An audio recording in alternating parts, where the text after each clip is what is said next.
All right, at this time, ladies and gentlemen, we're proud to announce our acting administrator, Mr. Joshua Akinte, to start our meeting.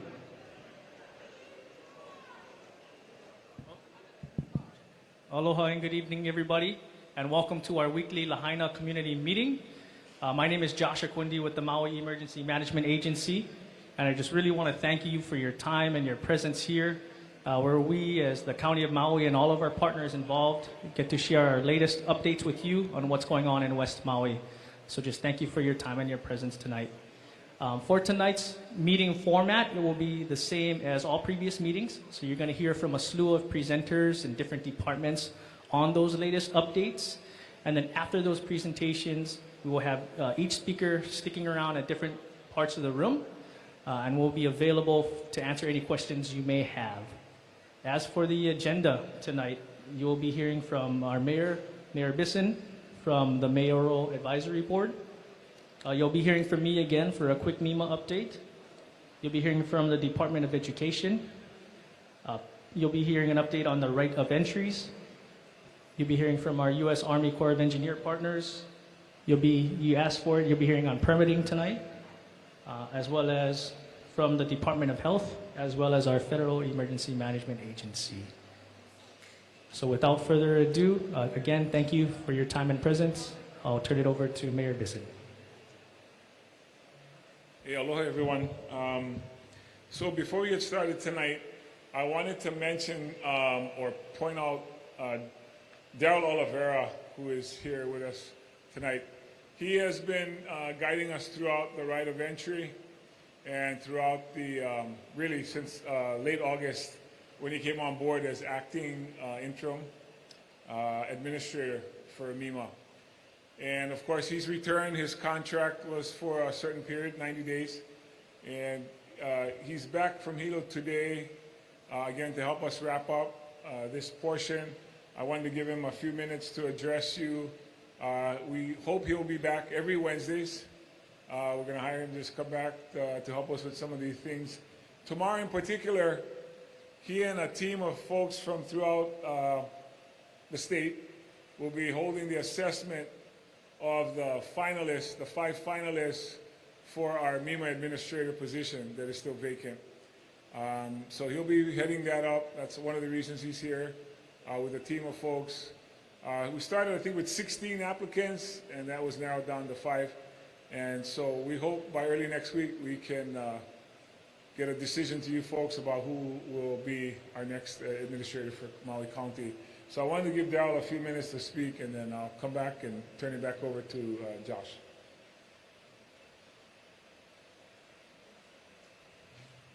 Thank you, Mayor. And I wasn't planning on addressing you, but I just want to say again, thank you. You folks have been nothing but very welcoming for me since I came on board, and being very supportive of some of the processes we put in place with re-entry and some of the other things we're working on.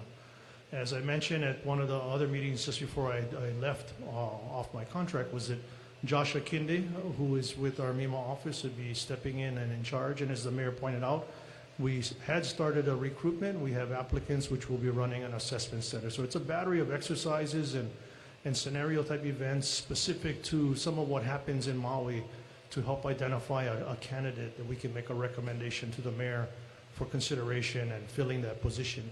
What you folks need, the community needs, is stability. Stability comes with someone stepping in and being here long term and working with all of you on not just with what has happened with the fires, but how do we go forward with making sure the Maui community, and when I say Maui community, I have to remind myself, there's multiple islands to the Maui community, unique compared to the other counties, that we have to make sure every one of the communities is safe and prepared for whatever comes next as far as types of disasters. But with that, I just want to say thank you again for the hospitality you folks have given me. I will continue to support and assist the mayor and the team as best I can. I have been staying in touch with them regularly and supporting the re-entry. And as we move into the next steps with debris removal, and I know the word recovery means a lot of different things, but really I look at it as a healing, getting Maui back to a better place. And again, I wish we could do it faster, but everybody's working very hard on that. So again, thank you for the hospitality, and I look forward to, again, reconnecting with some of you tonight and continue to support the mayor and his team going forward. So thank you.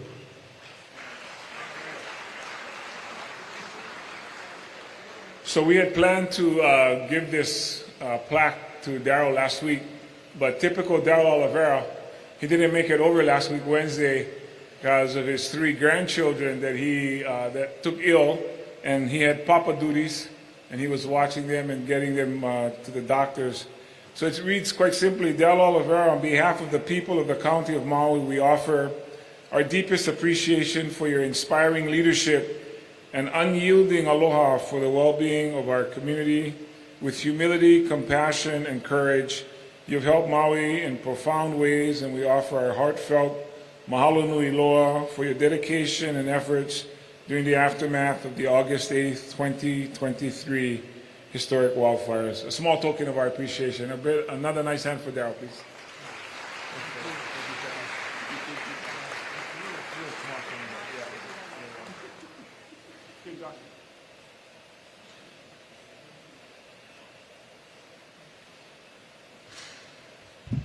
Thank you, Mayor and Daryl.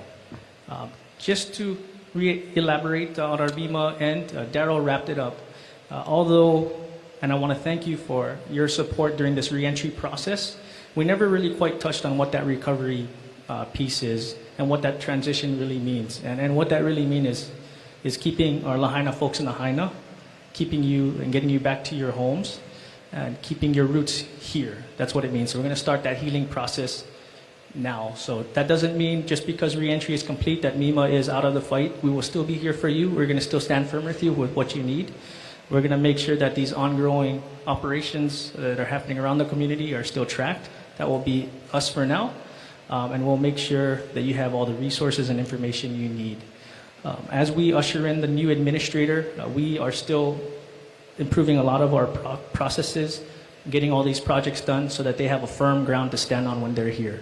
So that's it for MEMA. And I'll be followed by the Department of Education.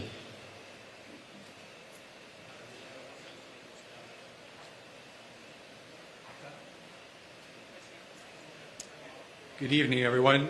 I'm Gary Bignami. I'm with Department of Education Environmental Services Unit, and I'm here to give you a briefing on wipe testing. Some of you may have heard of this. So, since schools reopened in October, Department of Education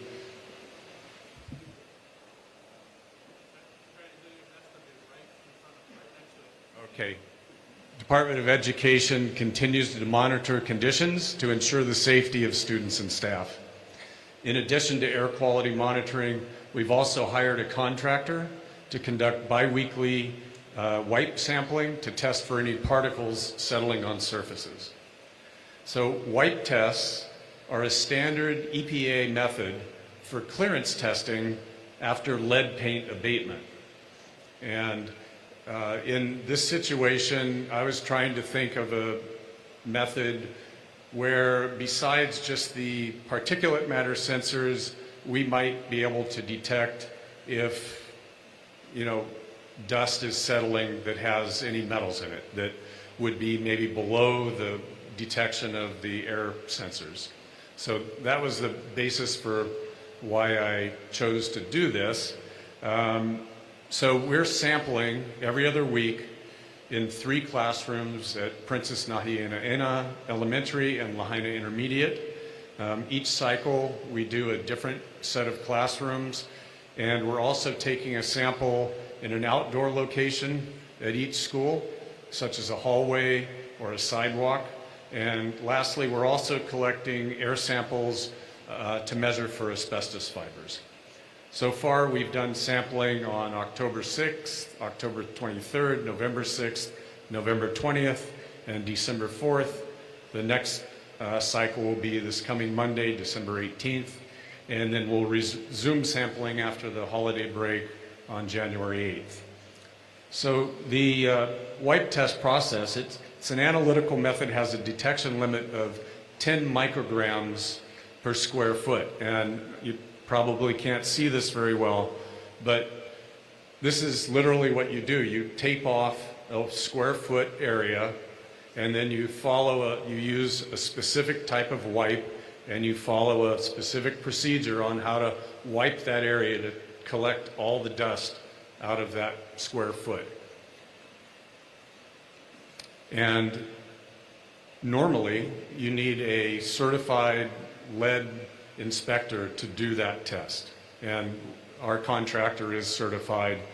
This is not the normal situation. We're not doing lead paint abatement, but the concept is the same.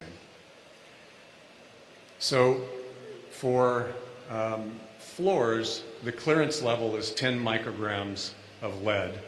For windowsills, it's 100 micrograms. And that, again, is part of the standard procedure where if you've done lead paint abatement, you do this clearance testing on the floors, you do it on the windowsills, and you may do it on some other surfaces as well. They have different clearance levels depending on the type of surface. So the results, so far we have had no detections in any of our sampling. All of the results for lead have come back less than 10 micrograms. And for arsenic, it's actually using that method is a little less sensitive. And I'm looking into whether we can get a more sensitive method. But suffice to say, so far, we haven't seen any contamination with metals. And you've probably all seen the recent results on the ash in Lahaina. Lead and arsenic are about the same level. So the lead, which is the more sensitive indicator, is probably a good index of whether any dust with metals in it is transporting to the schools. So far, the answer appears to be no. So maybe later, if you have questions, you can ask me, but pretty straightforward. And hope it shows you that, you know, we're continuing to monitor, and so far, so good.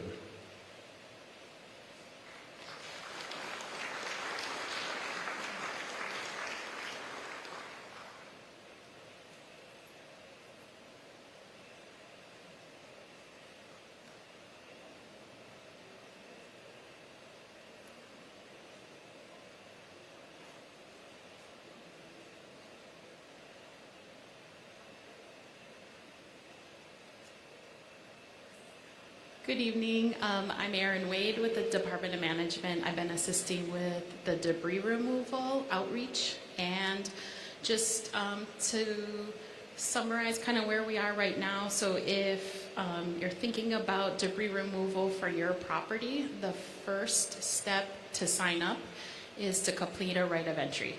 So in terms of right of entries thus far, we do have 1,275 have been submitted to the County of Maui. That's out of 2,176 total properties. So that's about 60% of the properties have signed up for the debris removal, which is government sponsored.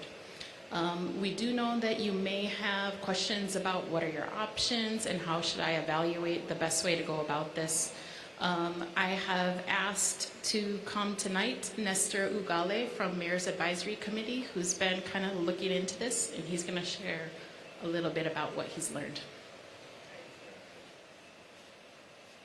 Hello, everybody. How's it going? My name is Nestor Ugale. I'm a recent addition to Mayor's Advisory team. I know nothing, some of you may know me already, but I just want to say aloha to you guys.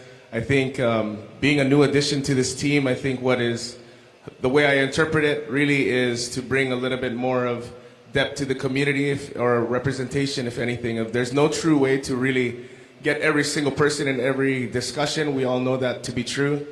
But hopefully somebody who has a different reach in the community or different branches of it can bring more discussion to the table, right, Mayor? Just in the 5 minutes or 10 minutes that I've been walking around and listening, it seems that the format of these presentations and meetings, community meetings, are a lot of numbers, are a lot of big words, a lot of concepts that we might not have been privy to prior to the fire.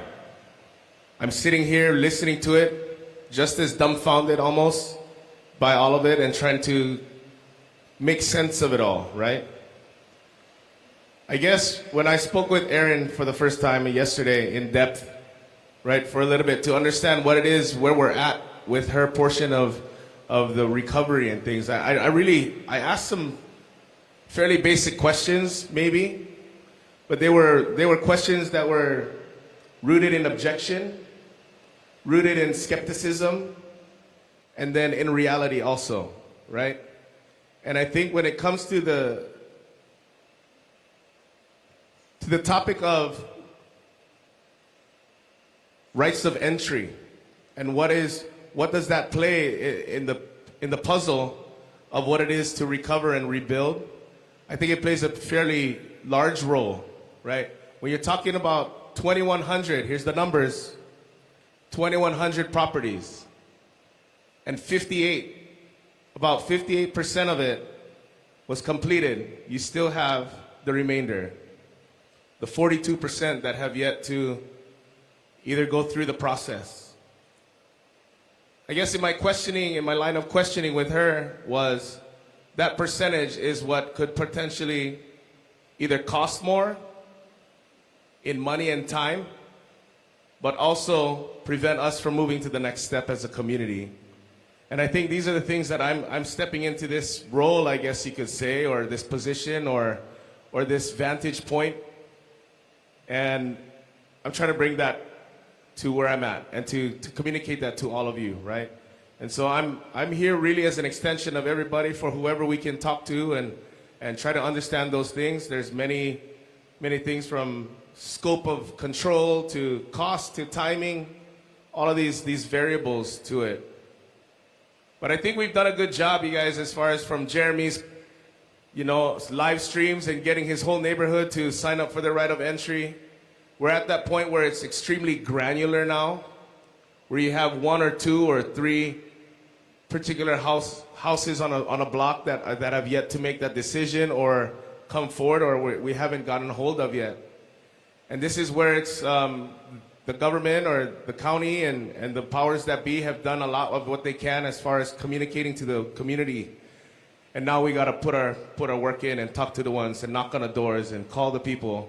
And if they've moved away or they can't speak the same language as you or can't, read all the fine print, this is where we get to kind of step in a little bit, right? I just want to say this to all of you guys, and I want to say I love all of you guys. All of you are Lahaina. I'm Lahaina. We're all Lahaina. And it's really good to see all of you guys here. Mahalo.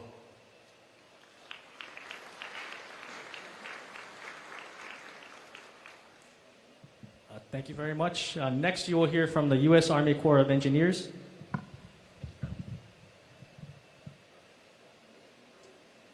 Thank you and good evening. Once again, I'm Colonel Jess Curry for the U.S. Army Corps of Engineers. I command what's called the Recovery Field Office, which manages the day-to-day operations for the Corps of Engineers as part of this really historic recovery effort on behalf of the people of Maui. A couple of things that I wanted to highlight tonight and was asked to speak about. First, I want to start with a topic called deferred properties. So it's one that we've gotten a lot of questions about. So I'll explain real quickly what that is and then what the plan going forward for those properties is. So a deferred property is a property that during the initial hazardous materials clearance process was determined by the EPA to be too unsafe for them to go on to that property. Additionally, for the re-entry process, it's likewise deemed unsafe for those owners, those residents, to also go onto that property to sift or to look for their belongings. In many cases, that's because of standing walls that are not structurally sound and other hazards that exist on those properties that have to be made safe before anyone can do any significant work on those properties. Right now, we have 173 deferred properties in Lahaina that the EPA is passing to the Corps of Engineers.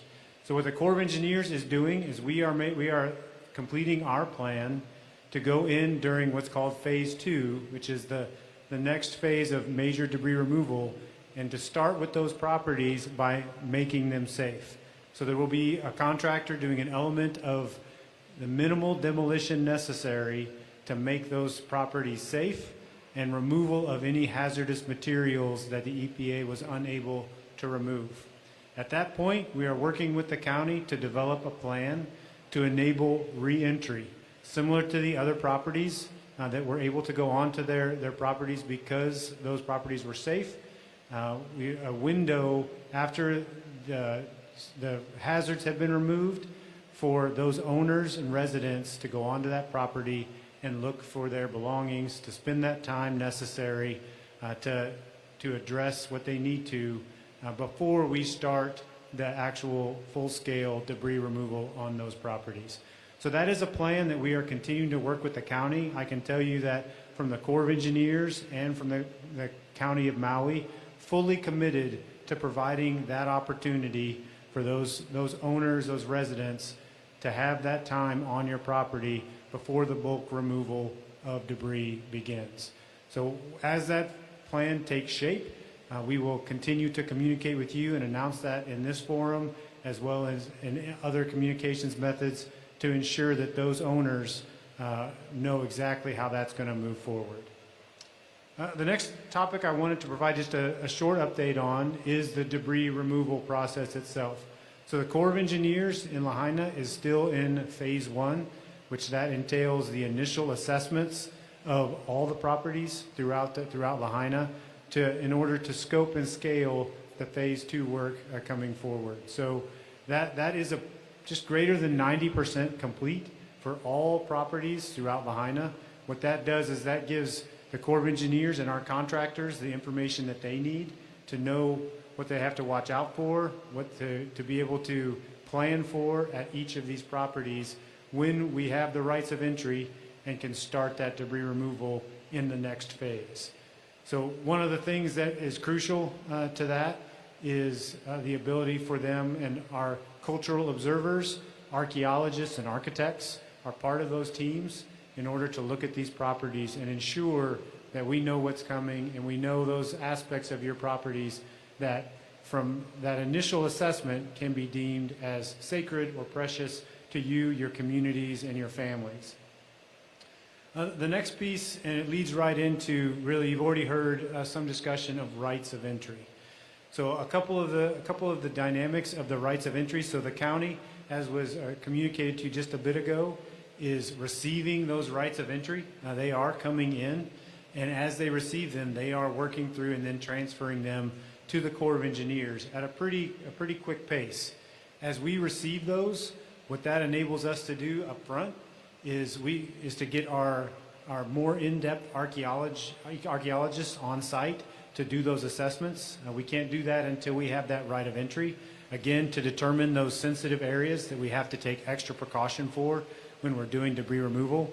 But then in phase 2, it also gives us simply authorization from you to step foot on your property and to start the debris removal process. So as we continue to communicate the urgency behind getting those rights of entry in, what I can also tell you is we are in a planning phase right now with our contractors and with those that will be doing this work.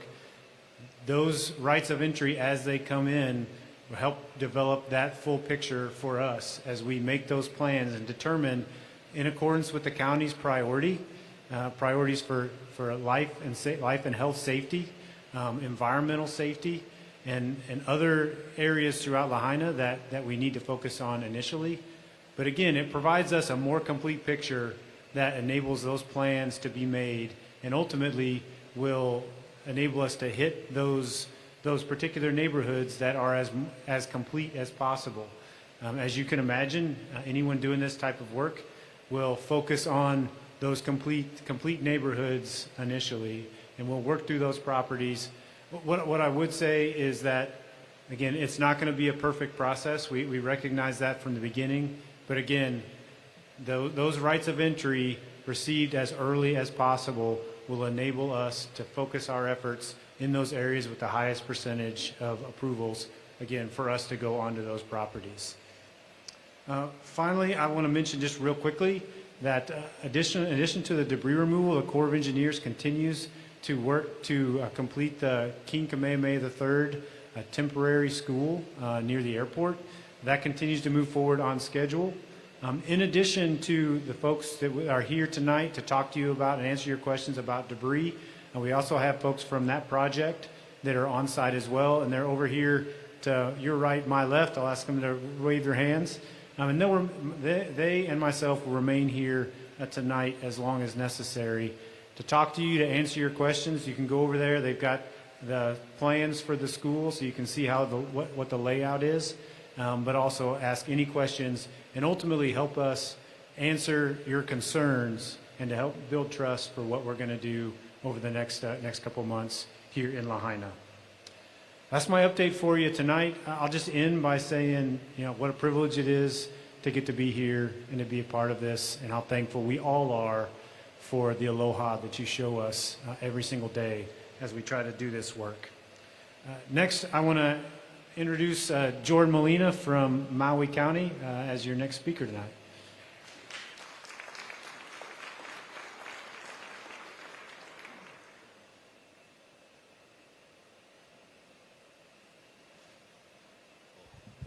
Not that tall. Hello, Jordan Molina. I'm the director with Public Works. I'm glad to be here tonight. I do want to make some comments about the debris removal program. So one of the tasks I've been in charge of helping coordinate is the debris removal, both the program with the Army Corps and the county's alternate program. So I just want to say, for anybody thinking they want to do the alternate program, don't do it. It is a pain in the ass for me, it's going to be a pain in the ass for you, and it's going to be way more expensive and way more slow unless you happen to already be one developer or somebody that handles large engineering and coordination type projects. We have been working with one property who is motivated to do it. The work plan is 300 pages.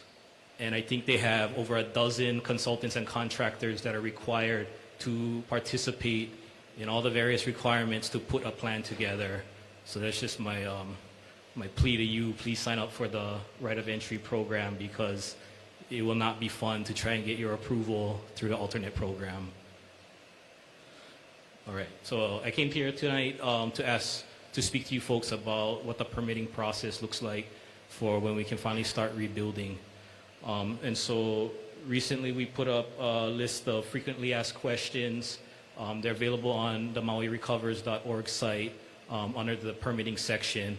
And so I'm just going to walk through those question and answers with you guys tonight. So first question, is there a special process to apply for a building permit for a parcel in the fire damage area? So at this time, there is no special process. We just have the regular building permit process available to you folks.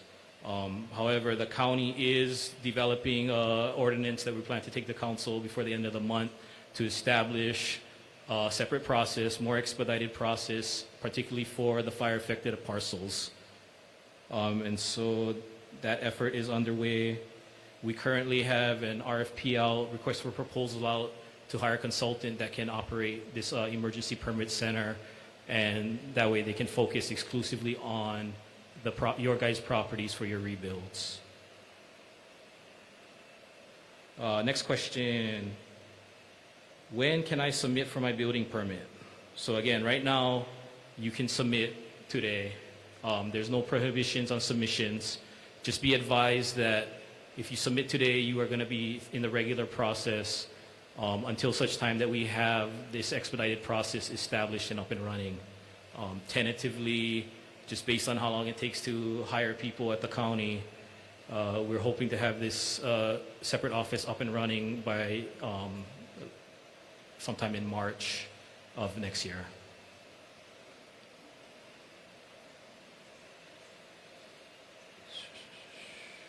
Okay. How long will it take to get my building permit? So, just for reference, over the last couple years, the average time for a building permit has been 300 days. With that, I just want to put some disclaimers on that number. That's every kind of permit out there. So your commercial stuff, your simple stuff, your complicated stuff, that's everything. That being said, with the rebuild, we had the county and all its agencies have been working to prepare for the rebuild, because rebuild obviously is going to be a lot different than just trying to build something new. And so the county agencies are preparing themselves to be able to turn around these rebuild permits a lot faster than that 300 days.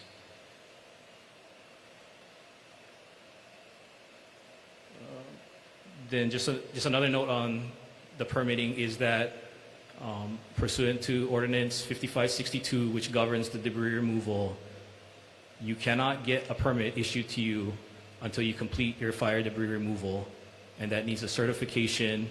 Whether you're under the Army Corps program or the alternate program, you must first get certified that the debris removal has been completed before we are allowed to issue a permit.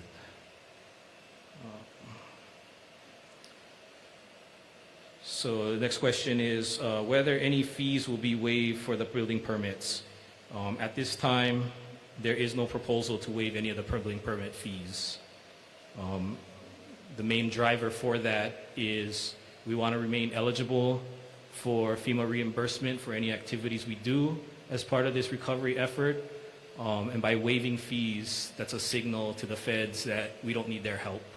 And so we want to maintain our ability to recover any costs for the efforts of the county to help facilitate you guys getting back in your homes. Okay, can I put a temporary structure on my parcel until I rebuild? The short answer is yes. We do have a process for temporary structures, temporary dwellings. We are refining those rules right now so that between the time that you finish cleaning up your debris and are ready to start building your permanent homes, that you'll be able to return to your properties and at least live there in a temporary structure in that interim period.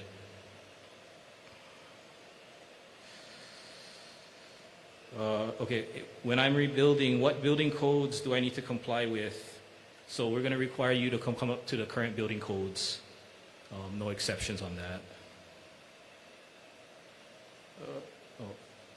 How is the county going to handle the volume of permits coming through? So I mentioned earlier, we are working to get that vendor hired that can be dedicated just for your folks' reviews for the fire-affected parcels.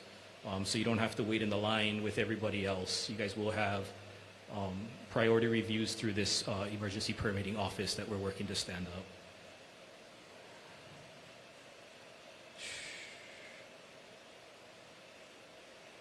Let's see.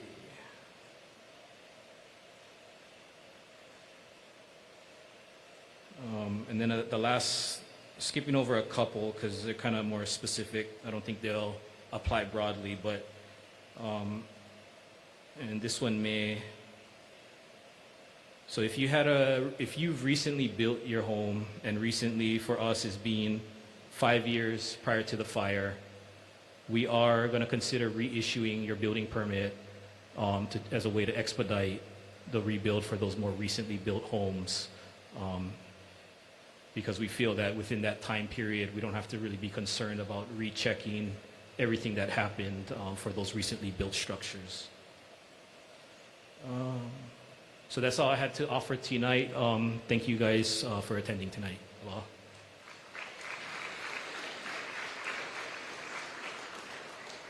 Thank you, Jordan. Next, we'll be hearing from the Department of Environmental Management.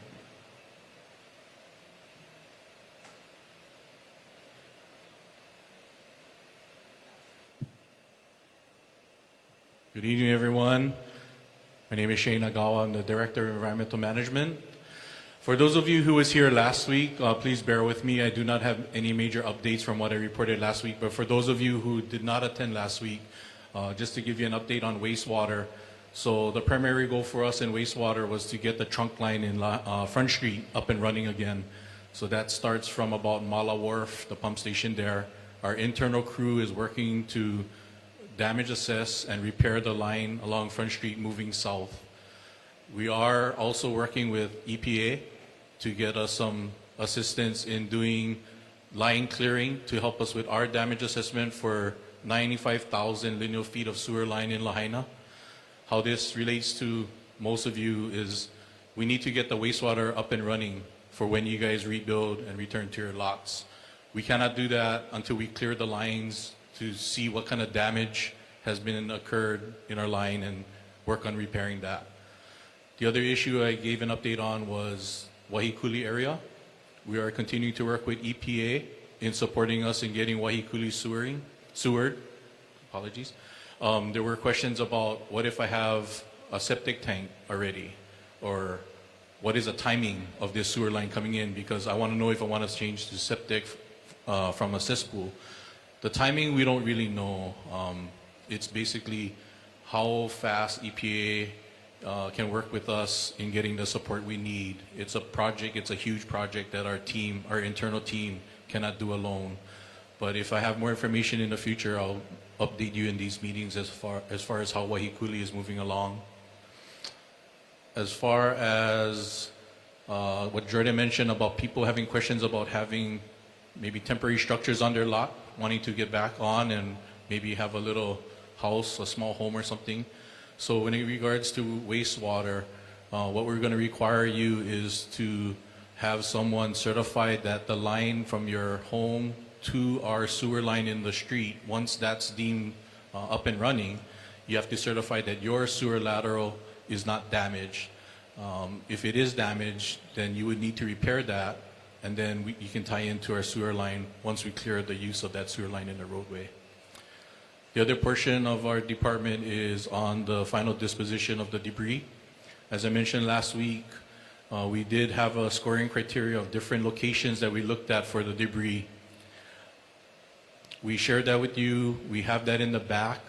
So if you have questions on the areas we looked at, how we scored it, what our plan is to contain the site, I can help you out in the back. We have a team to answer questions. You know, there's been a lot of concerns. We haven't made a final decision on the final disposal site. What you see, you know, and I've heard that people say, oh, you know, there's things going on in Olowalu. So I just want to make it clear, there's two distinct projects. One is the TDS, Temporary Disposal Storage Site, and that is under the Army Corps. That's what you see right now. That is going to provide a place for the debris to go to temporarily to be stored there. The other phase, which is totally independent, is the final disposition site, and that comes under the county, our department's purview. So I just want to make it clear, it's two individual projects. Other than that, there have been comments about community involvement in this process. So I'm glad to say that Monday, this coming Monday the 18th, we're going to have a community informational meeting here at the Civic, mainly to discuss the final disposition site and answer any questions you folks may have on that. So it'll be Monday here at the Lahaina Civic Center, 5:30 to 7 o'clock. We're going to have a whole group of professionals, EPA, Army Corps, MEMA, FEMA, whoever, to help answer any of your questions with that final site. Other than that, I'll be available in the back to answer any questions. We have some exhibits. Take a look at them if you have any questions on final disposition. I'll be more than happy to explain what you see back there. Thank you.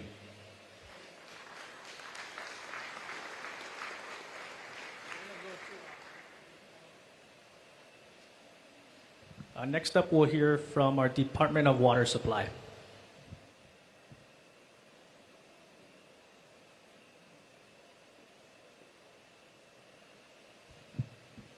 Good evening, everybody. Kimo Langa, Deputy Director of Water Supply.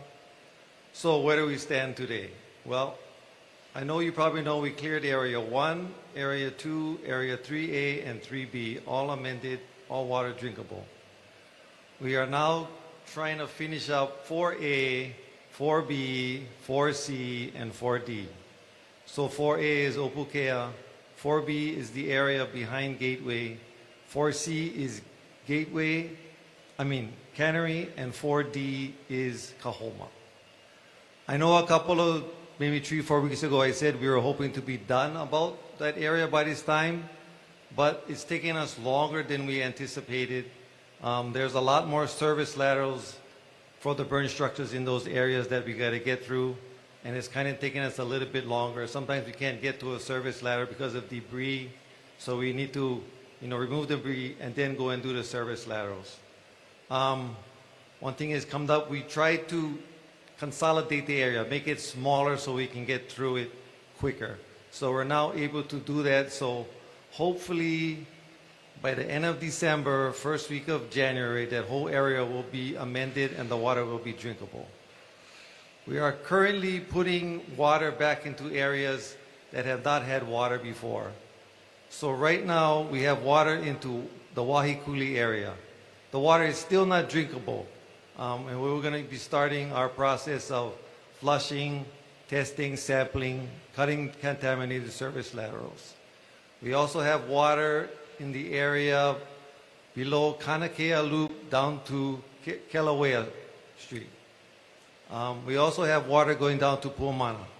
All these areas I just mentioned, the water is not drinkable, but you can use it for using the bathroom, washing your clothes, shower with lukewarm water, things like that. If you need to irrigate or something, that's what you can do it for.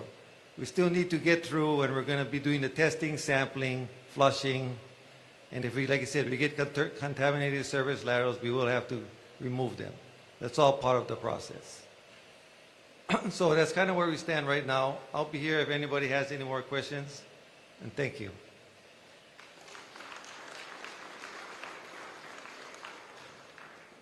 Next up, we'll hear from the State Hawaii Department of Health.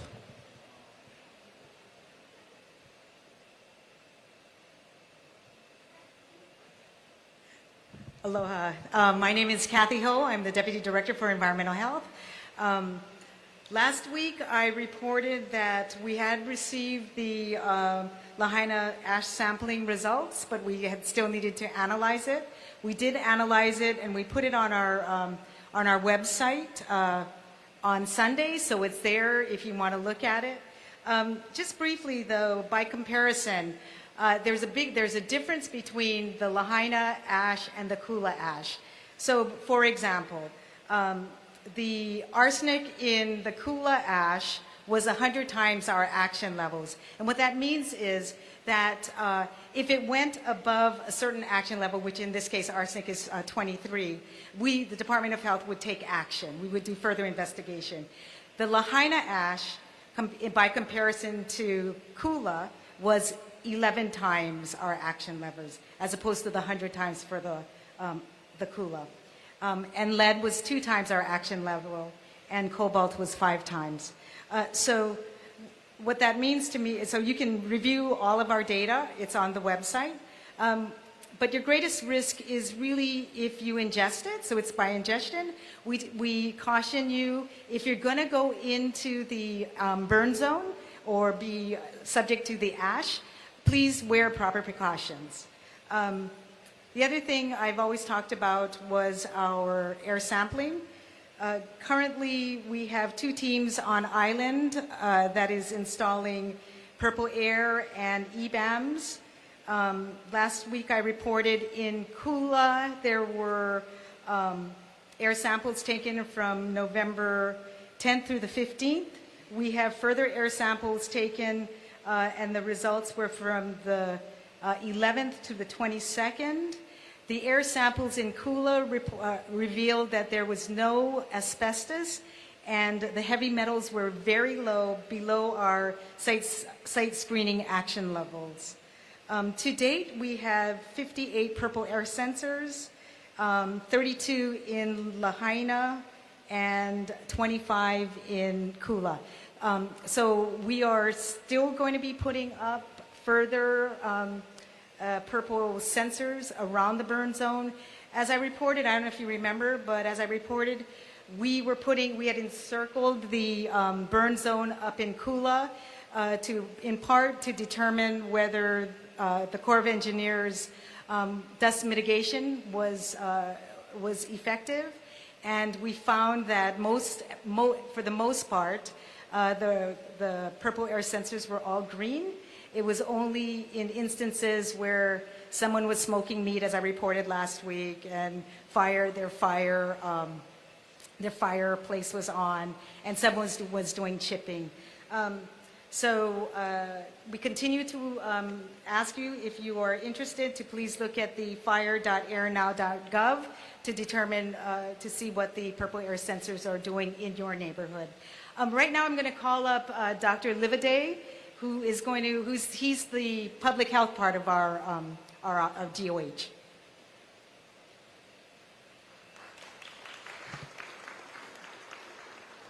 Thank you, Kathy. Aloha. My name is Jerry Livide. I am the Deputy Director of Health, working in this capacity to help organize the medical and behavioral health response since the day of the fire. I was asked to talk with you a little bit about what is a very tough situation in behavioral health. This is a very tough situation, and I don't want us to make it any tougher than it is. There's a lot of misinformation talking about suicides and death by substance abuse. These things do happen.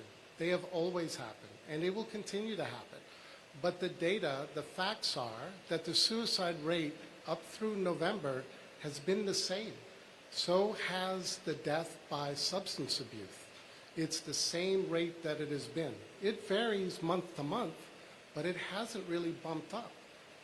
I believe those numbers because other things that we look at that also track, like how many calls are going to the crisis center, how many visits are going to the emergency room with concerns about suicidal ideation or attempts. None of those things are tracking any differently through through November. Now, that's very reassuring, but this is a tough situation. Yeah, absolutely.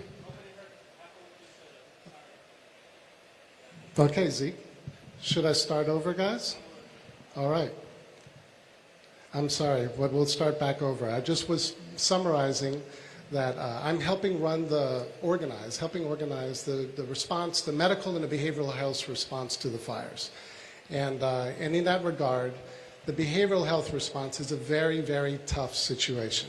And we don't want to make it any tougher by having misinformation carry the story. So the misinformation that is out there appears to be about suicides. The facts, the data, are that suicide rate has not changed since before the fire. That's not to say suicides don't happen. Sadly, they do. Death by substance abuse sadly happens, and it continues to happen at the same rate. But it has not gone up according to the data.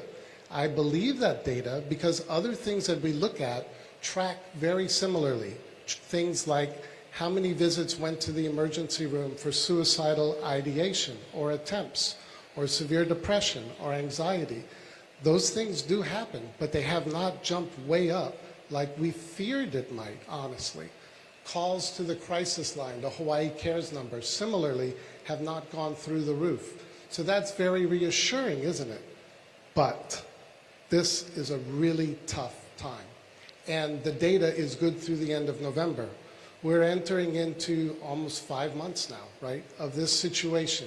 It's not very tenable, and so we're not going to take our eye off of it. We're going to keep working to try and prevent any of this behavioral health or mental health issues. So some of the ways that we're doing that on the behavioral health side began way before people were getting really into the hotels. We started having our federal partners bring behavioral health workers, and we deployed them and continue to deploy them to the hotel. We're working very closely with a lot of community-based organizations, providing mental health support to people who are doing visits in the burn zone. We're providing, in concert with other organizations, support into the distribution centers or into the parks. So there is a mental health presence that is known. And in fact, when we did a survey recently, 80% of the respondents to the survey knew how to access mental health. I think the issue is actually upstream of that, and this is where I'll end, is that if we want to prevent outcomes like that, we need a lot of community resiliency. So a lot of our activities are shifting. We think that we have a good network to catch people when they need to be caught. But how do we prevent them from needing to be caught in the first place? A lot of it is through the sharing of information like we're doing tonight. A lot of it is through the connections people make with each other, through anything that they call community. So our efforts on the behavioral health side of things are trying to identify more and more of those kinds of events to connect people up. So I thank you for your time and attention. Sorry you couldn't hear me in the beginning of that, and I'll stick around for questions afterwards. Mahalo.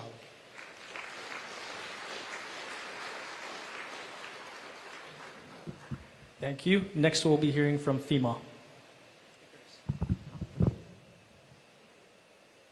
Aloha, and what a tough topic, and it's a reminder for me to thank you, one, for coming tonight, and thank you for your resilience.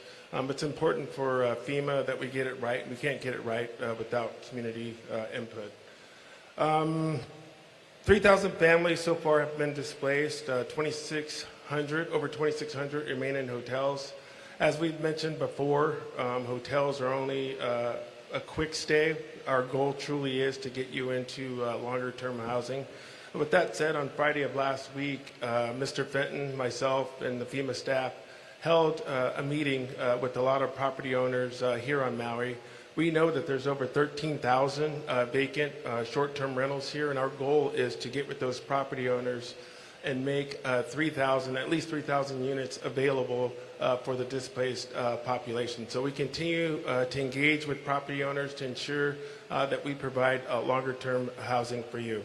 With that said, 3,768 households have initially been provided initial rental assistance, but only 162 families have came back and got that continued rental assistance up to 175% of fair market rate. So we encourage you, if you can, find your own unit and you need assistance with rental assistance, come to the DRC or call our 1-800-621-3362 to get that continued rental assistance. The direct lease program, which I spoke of earlier, which involves getting property owners to direct lease to FEMA so we can provide that housing to you. As of this week, 50 households have been placed in units, and we expect another 103 additional units available by mid-December. This is only the start, and we will continue to do more.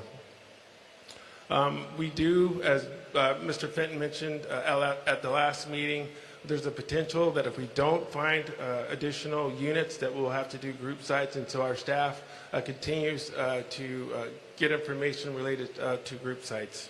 As a reminder, yesterday, December 11th, was the deadline for FEMA, although we have a 60-day grace period. That December 11th deadline also applies to SBA, but SBA has a 45-day grace period as well. And so if you haven't applied for FEMA, if you haven't applied for SBA, we encourage you to get with the staff that's here tonight. FEMA is along the back row here. SBA is here in the center along this row here. With me tonight is Dr. Ron. Dr. Ron is from California. He is the executive director of the Wildfire Conservancy. With all the concerns that we've heard over the last couple of community meetings surrounding ash, Dr. Ron has over 20 years of experience in California on some of the largest disasters, not only with ash, but also with smoke and any contaminants on the human body. So with that I'd like to introduce Dr. Matt Ron from the Wildfire Conservancy.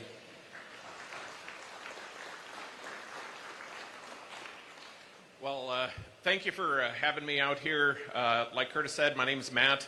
I've been working for the last 20 years on issues related to wildfire and specifically wildland-urban interface, where the communities are impacted by the fires as well. I bring that to Maui because, you know, we have not seen, and this is a very unique incident, and we want to recognize that.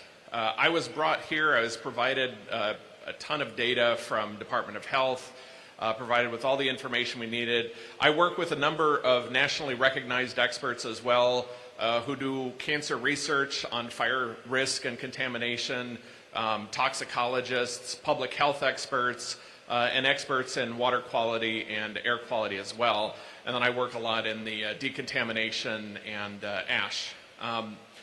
In our review of the data, first I wanted to commend folks, and especially Department of Public Health and others, on the process they've gone through. We've been on a number of incidents, and I will say without a doubt, the amount of data collected, the number of sensors, you're talking about the air quality sensors, we don't see that level of data collection and support on incidents. Even some of the largest incidents that you've seen on the mainland, we simply don't see that. This incident here has really elevated the standard, and I think set a new benchmark for how we should respond to communities. On a personal note, too, I want to say I used to serve as the mayor for my own city, and I've been incredibly impressed with the public outreach, not just on the websites and the materials and all that, but the public hearings and the community outreach and support that has happened as well. None of this works without, good, clear communication back to the public. So, one of the things that I'm taking back home is that, we really need to up our game on the mainland because, the work that has been done here is truly outstanding. In reviewing the data and in looking at the information, and in particular the ash, a couple of things I wanted to share with you. There have been a lot of research on ash and ash content, community risk, and so forth post-fire. There was a large study published actually this year, and one of the thresholds that gets used across all incidents to look at what we refer to as fugitive ash, ash that has escaped from the main burn site into adjacent neighborhoods. We look at thresholds of risk, and a couple of thresholds. One is 70 to 90 days. Anything 70 to 90 days post-fire, and fugitive ash tends to degrade to a point where contamination risk is insignificant. The other is 20 millimeters of rain, or roughly 3/4 of an inch. At this point, you've exceeded both of those thresholds, and based on the review of the data that we have seen, everything is trending in the right direction, and the communities are moving back into, and have moved back into, that sort of safe zone. There's a lot of cleanup, a lot of work that's left to be done, and I also wanted to commend the Army Corps in their efforts. We had an opportunity to tour the site up in Kula yesterday and look at the work that was done up there. And again, I have to say, we've seen a lot of cleanups happen, but the work that was done up there, really outstanding job, and using a lot of practices and protocols. When I started doing this 20 years ago, the first fire I worked on was the Cedar Fire in San Diego. That was, at that time, the largest wildfire of its kind the United States had seen.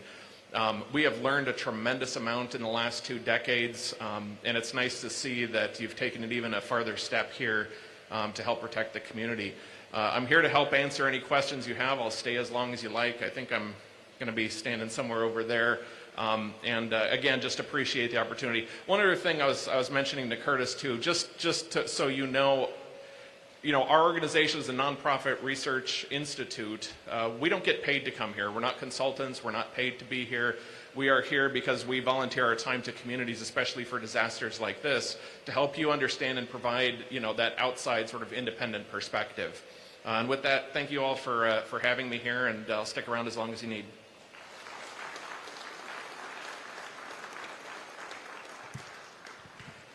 Thank you, Doc. So that concludes the presentation portion of tonight's meetings. Before we bring up the mayor for closing remarks, I just want to say a few announcements. Please sign up for email and text notifications on our MauiRecovers.org website.